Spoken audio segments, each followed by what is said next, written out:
नमस्कार। सोचिए ज़रा आप अपनी इलेक्ट्रिक कार लेकर घर आते हैं या ऑफिस या मॉल और चार्जिंग के लिए कोई प्लग नहीं ढूंढना, कोई केबल नहीं निकालना लगाना, बस गाड़ी को एक खास जगह पार्क किया और वो अपने आप चार्ज होने लगती है। ये कोई साइंस फिक्शन नहीं है। ये एक ऐसी तकनीक है जो तेज़ी से बन रही है। आज हम इसी पर गहराई से बात करेंगे। इलेक्ट्रिक वाहनों मतलब ईवीज के लिए वायरलेस चार्जिंग। हमारे पास ईवी के लिए वायरलेस चार्जिंग पर एक काफ़ी डिटेल्ड सोर्स डॉक्यूमेंट है और आज का हमारा मिशन है इस जानकारी के जरिए इस तकनीक को समझना, कैसे काम करती है, असल दुनिया में क्या चल रहा है, ये क्यों ज़रूरी है और क्या ये सच में ईवीज का भविष्य बदल देगी। तो चलिए इस दिलचस्प विषय की तह तक चलते हैं। जी हाँ।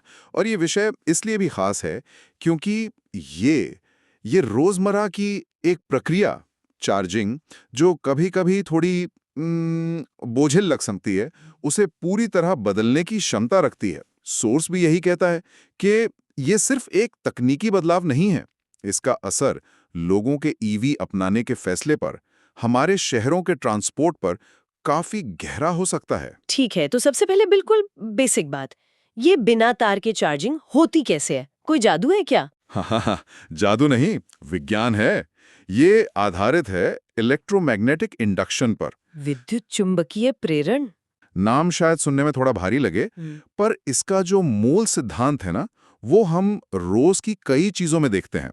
अच्छा, जैसे? सबसे आम उदाहरण है वायरलेस फोन चार्जर, है ना? हाँ। आप फोन को पैड पर रखते हैं और चार्जिंग शुरू। हाँ, वो तो है। तो ये कुछ-कुछ वैसा ही है। पर कार तो बहुत बड़ी होती है फोन से, हाँ। पावर भी ज्यादा चाहिए उसे। तो क्या ये सिद्धांत बड़ी गाड़ियों के लिए भी वैसे काम करता है? बिल्कुल, सिद्धांत वही है, बस स्केल बड़ा है। प्रक्रिया कुछ ऐसी है, जमीन में, खासकर पार्किंग स्पॉट्स में, एक ट्रांसमिटिंग पैड लगाते हैं। इसमें कॉइल्स होती हैं। जब इस पैड को बिजली मिलती है, तो ये एक इलेक्ट्रोमैग्नेटिक फील्ड, मतलब एक चुंबकीय क्षेत्र बनाता है। हम्म। और इलेक्ट्रिक गाड़ी के नीचे एक रिसीवर पैड लगा होता है, उसमें भी कॉइल्स होती हैं। तो जब गाड़ी इस पैड के ऊपर सही से पार्क होती है, तो रिसीवर पैड इस मैग्नेटिक फील्ड से ऊर्जा लेता है और इसे बैटरी चार्ज करने में इस्तेमाल करता है। सुनने में तो काफी सीधा सीधा लगता है, पर क्या ये हमेशा एकदम ठीक काम करता है? मतलब मान लीजिए गाड़ी थोड़ी आगे पीछे पार्क हो गई या साइड में, तब भी चार्जिंग होगी? सोर्स इस बारे में कुछ कहता है? हाँ, ये एक बहुत महत्वपूर्ण सवाल है और सोर्सेस पर बात करता है। अलाइनमेंट, मतलब गाड़ी का पैड पर बिल्कुल सही जगह होना, ये शुरुआती सिस्टम्स के लिए एक चुनौती थी। अगर अलाइनमेंट ठीक नहीं है, तो ऊर्जा का ट्रांसफर कम कुशल हो जाता है, या शायद, शायद हो ही ना। हाँ बिल्कुल, शायद हुई ना। हम्म। लेकिन सोर्स बताता है कि अब नई तकनीकें आ रही हैं जो इस मुश्किल का हल निकाल रही हैं। ओके। कुछ सिस्टम्स में सेंसर और सॉफ्टवेयर हैं जो थोड़ी बहुत मिसअलाइनमेंट को एडजस्ट कर लेते हैं। हम्म। कुछ कंपनियां पार्किंग असिस्टेंस पर भी काम कर रही हैं, जो गाड़ी को सटीक पार्क करने में मदद करती हैं। हम्म। तो हाँ, इस पर लगातार काम चल रहा है। और एफिशिएंसी मतलब कुशलता, तार वाले चार्जर के मुकाबले इसमें बिजली ज्यादा वेस्ट तो नहीं होती? ऊर्जा हवा में जा रही है आखिर। ये भी एक वाजिब चिंता है। सोर्स के मुताबिक वायरलेस चार्जिंग की कुशलता वायर्ड चार्जिंग से थोड़ी कम होती है। अच्छा। जैसे एक अच्छा वायर्ड चार्जर 95% या उससे भी ज्यादा कुशल हो सकता है। हम्म। वहीं वायरलेस सिस्टम्स अभी आमतौर पर 85% से 93% के बीच हैं। हम्म। ये अंतर शायद एक गाड़ी के लिए बहुत बड़ा न लगे, लेकिन जब लाखों गाड़ियां ऐसे चार्ज होंगी, तो ये ऊर्जा हानि मायने रख सकती है। ये तो है। हाँ, पर यह भी सच है कि तकनीक लगातार सुधर रही है और ये अंतर कम हो रहा है। सोर्स ये भी कहता है कि कुशलता, दूरी और अलाइनमेंट पर भी बहुत निर्भर करती है। अच्छा, तो ये सिर्फ थ्योरी नहीं है, इसे असल दुनिया में भी इस्तेमाल करने की कोशिश हो रही है। सोर्स में कोई ठोस उदाहरण है? हाँ, कई हैं, लेकिन एक जिसका जिक्र सोर्स में खास तौर पर है, वो है ऑस्लो, नॉर्वे का पायलट प्रोजेक्ट। Oslo, Norway.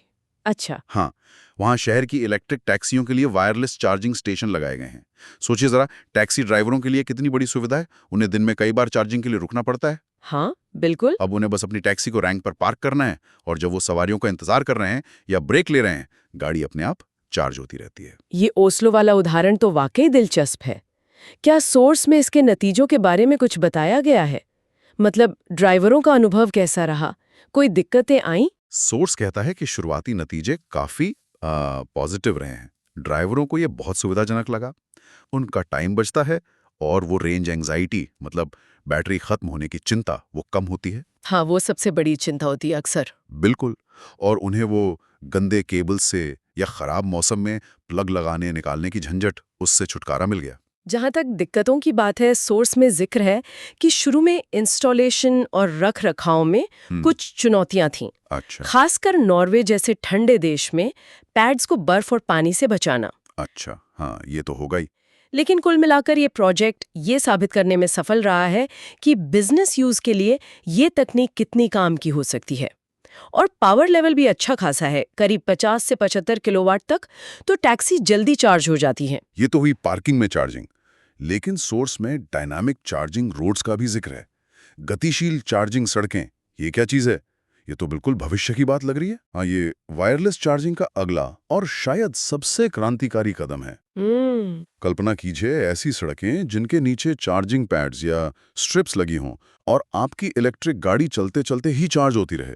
अरे वाह, चलते चलते चार्जिंग। हाँ, सोर्स कहता है कि सिद्धांत रूप में अगर सड़कों का एक बड़ा नेटवर्क ऐसा बन जाए तो ईवीज बिना रुके लगभग हमेशा चल सकती हैं। वैज्ञानिक इसे चार्जिंग ऑन द मूव या इन रूट चार्जिंग कहते हैं। क्या बात है! क्या ये वाकई संभव है? कहीं ऐसा हो रहा है दुनिया में? देखिए, ये अभी बहुत शुरुआती दौर में है, लेकिन सिर्फ कल्पना नहीं है। सोर्स में अमेरिका, स्वीडन, जर्मनी, इटली, चीन ऐसी जगहों पर चल रहे कई पायलट प्रोजेक्ट्स का जिक्र है। अच्छा। हाँ, जैसे कुछ जगहों पर हाईवे के छोटे हिस्सों में या बस लेन में ये तकनीक टेस्ट की जा रही है। पर इसमें चुनौतियां बहुत हैं। जैसे सड़क बनाते समय या पुरानी सड़क खोदकर ये सिस्टम लगाना बहुत महंगा है। होगा ही। फिर ये पक्का करना कि तेज रफ्तार पे चलती गाड़ी को लगातार और कुशलता से पावर मिले, ये भी एक बड़ी तकनीकी चुनौती है। सोर्स ये भी बताता है कि इसके लिए सड़क के नीचे बहुत मजबूत इंफ्रास्ट्रक्चर और ग्रिड कनेक्शन चाहिए होगा।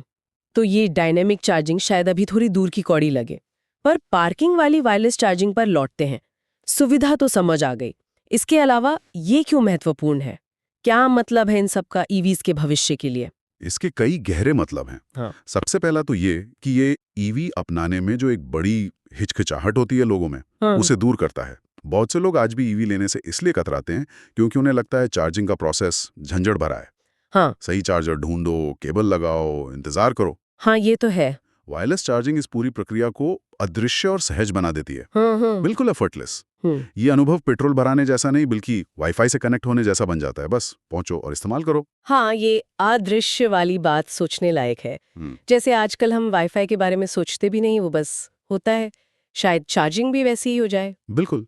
और इसका दूसरा बड़ा फायदा है बिजनेस फ्लीट्स के लिए। जैसा हमने ओस्लो के उदाहरण में देखा, बसें, डिलीवरी वैन, टैक्सियां, ये गाड़ियां दिन भर चलती हैं।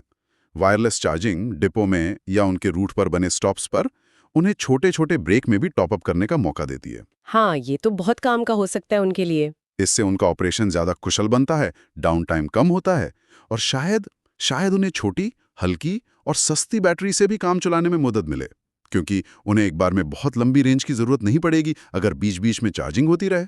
छोटी बैटरी मतलब गाड़ी सस्ती और हल्की। ये तो एक और फायदा हुआ। हाँ, ये एक संभावित फायदा है जिस पर सोर्स इशारा करता है, खासकर डायनामिक चार्जिंग के साथ।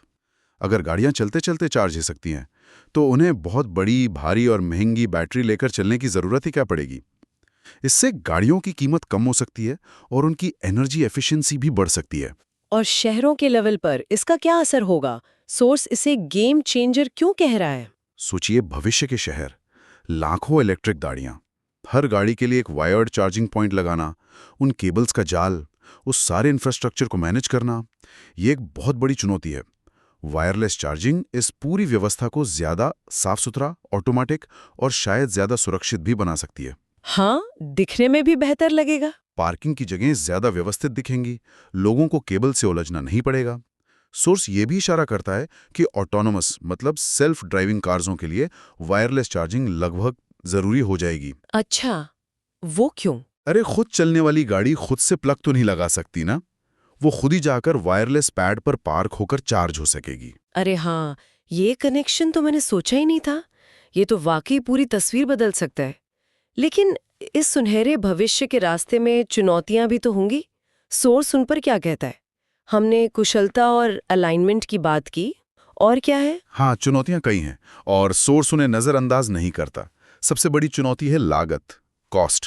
वायरलेस चार्जिंग पैड और गाड़ी में लगने वाला रिसीवर दोनों ही अभी वायर्ड सिस्टम से ज्यादा महंगे हैं। और जमीन के नीचे पैड लगाने का इंफ्रास्ट्रक्चर तैयार करना वो भी महंगा और मुश्किल काम है, खासकर मौजूदा बिल्डिंग्स और सड़कों में। और स्टैंडर्डाइजेशन का क्या? मानकीकरण? क्या किसी भी कंपनी की गाड़ी किसी भी वायरलेस चार्जर पर चार्ज हो सकेगी, जैसे आजकल फोन के चार्जर अलग अलग होते थे पहले? ये एक और बहुत बड़ा मुद्दा है। सोर्स बताता है कि अभी अलग अलग कंपनियां अपनी अपनी तकनीकें बना रही हैं। हो सकता है उनके पैड और रिसीवर एक दूसरे के साथ काम ना करें। ओहो। जब तक एक या कुछ कॉमन स्टैंडर्ड्स तय नहीं हो जाते, तब तक लोगों और कंपनियों में कन्फ्यूजन रहेगा और इसे बड़े पैमाने पर अपनाना मुश्किल होगा। ये बिल्कुल वैसा ही है जैसा मोबाइल फोन चार्जर्स के साथ हुआ था। अब जाकर USB-C जैसा एक स्टैंडर्ड बना है। EVs के वायरलेस चार्जिंग के लिए भी ऐसे ही मानकों की जरूरत है। इस पर काम चल रहा है, लेकिन इसमें टाइम लगेगा। लागत हो गई, स्टैंडर्ड्स हो गए, कोई और चिंताएं भी हैं जैसे स्वास्थ्य या सुरक्षा को लेकर? ये इलेक्ट्रोमैग्नेटिक फील्ड बन रहा है आखिर।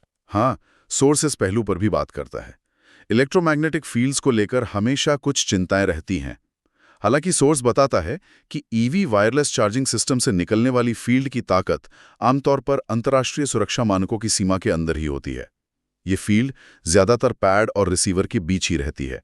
गाड़ी के अंदर या आसपास इसका लेवल बहुत कम होता है। अच्छा। फिर भी पेसमेकर जैसी मेडिकल डिवाइस इस्तेमाल करने वालों के लिए क्या सावधानियां होंगी, इस पर और रिसर्च और साफ गाइडलाइंस की जरूरत है।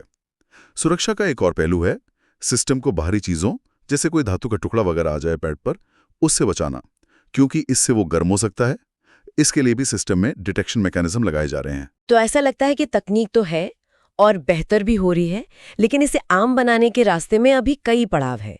लागत कम करना, मानक तय करना, इंफ्रास्ट्रक्चर बनाना और सुरक्षा पक्की करना। बिल्कुल, ये एक धीरे धीरे होने वाला विकास होगा। शायद पहले हम इसे महंगी कारों में देखेंगे या खास जगहों पर, जैसे एयरपोर्ट पार्किंग, मॉल या फ्रीट डिपो में। फिर धीरे धीरे जैसे जैसे लागत कम होगी, स्टैंडर्ड्स बनेंगे, ये आम गाड़ियों और पब्लिक जगहों पर भी ज्यादा दिखेगा।